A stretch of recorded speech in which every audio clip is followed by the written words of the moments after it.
11ই September সাত সকালে জলাবাসা ইটভাটাতে বহিরাজ্যের এক শ্রমিক খুনকাণ্ডে রেশ কাটতে না কাটতেই ফের আরেকটি শ্রমিকের মৃতদেহ উদ্ধারকে ঘিরে গোটা পানিসাগর জুড়ে তীব্র চাঞ্চল্য বিরাজ করছে। ঘটনার বিবরণী জানা যায় যে রাজ্যের খোয়াই চাম্পাউর এলাকার বাসিন্দা, পেশায় দিনমজুর প্রশান্ত তাঁতি, বয়স 49 বছর, পিতা মৃত শ্রীকান্ত তাঁতি বিগত প্রায় 22-23 বছর যাবৎ পানিসাগর এলাকায় শ্রমিক হিসাবে বসবাস করে আসছে। জানা গেছে প্রশান্ত প্রথমে পানিসাগর এলাকায় বেশ কয়েকটি ইটভাটায় কাজ করত। বর্তমানে সে পরিবার সমেত পানিসাগর সূর্যসেন পাড়া এলাকার বাসিন্দা, পেশায় উকিল সুব্রতনাথের বাড়িতে বসবাস করে। এরই মধ্যে বিগত বুধবার দিন স্ত্রী শেফালি এর কাছ থেকে 1000 টাকা নিয়ে বাড়ি থেকে বের হয়ে আর বাড়ি ফিরেনি। এরপর থেকে স্ত্রী শেফালি হন্যে হয়ে খোঁজাখুঁজি করেও স্বামীর কোনো সন্ধান না পেয়ে নিরাশ হয়ে এদিক ওদিক ছুটতে থাকে। এরই মধ্যে আজ সকালে পানিসাগর নগর পঞ্চায়েত এলাকার মধ্যপাড়া এলাকায় ওয়াটার ট্রিটমেন্ট প্ল্যান্ট সংলগ্ন একটি কালভার্টের নিচে স্বামীকে পড়ে থাকতে দেখে তড়িঘড়ি খবর পাঠায় পানিসাগর অগ্নি নির্বাপক দপ্তরে। খবর পাওয়া মাত্র অগ্নি নির্বাপক দপ্তরের কর্মীরা ছুটে এসে কালভার্টের নিচ থেকে পচা গলা মৃতদেহ উদ্ধার করে নিয়ে যায় পানিসাগর মহকুমা হাসপাতালে। ধারণা করা হচ্ছে আকণ্ঠ মদ্যপান করে নিজে থেকেই কালভার্টের নিচে পড়ে মৃত্যু হয় প্রশান্তের। স্ত্রী শেফালি স্বামীর মৃত্যুর জন্য স্বামীকেই দায়ী করছেন। স্ত্রী শেফালি জানায়, স্বামী প্রশান্ত অধিকাংশই সময়ে নেশাসক্ত অবস্থায় থাকত। অতিরিক্ত নেশাই ওর জীবনের কাল হয়ে দাঁড়িয়েছে। উক্ত ঘটনার খবর পেয়ে ঘটনাস্থলে পৌঁছায় পানিসাগর থানার পুলিশ এবং মৃত্যুর আসল রহস্য উন্মোচনে তল্লাশি অভিযান চালিয়ে যাচ্ছে।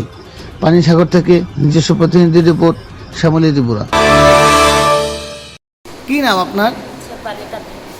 শেফালি তাঁতি।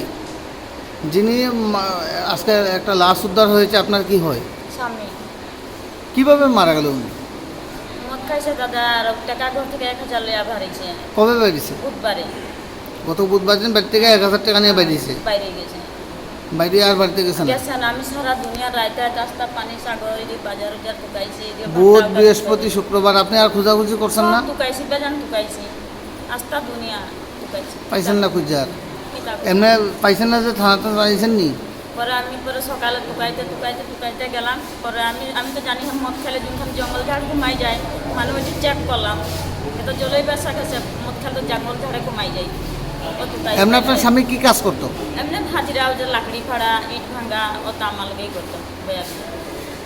আপনি এমনি কি কাজ করেন? পকেট ভাঙে, ধান খেয়ে ধান ধোয়া, এটা ওটাই। এখন বর্তমানে পানিসাগর কোন জায়গাতে আছেন? আমরা উকিল কাকুতরের বাড়ি। পানিসাগর কত বছর যাবত আছেন? 22-23 বছর হয়ে গেছে। তাই নিয়ে নেশা কন্টিনিউ নেশা করতো? নেশা খাইতো। আপনার কি মনে হয় আজকে কোন সময় খবর পেয়েছেন মারা গেছে?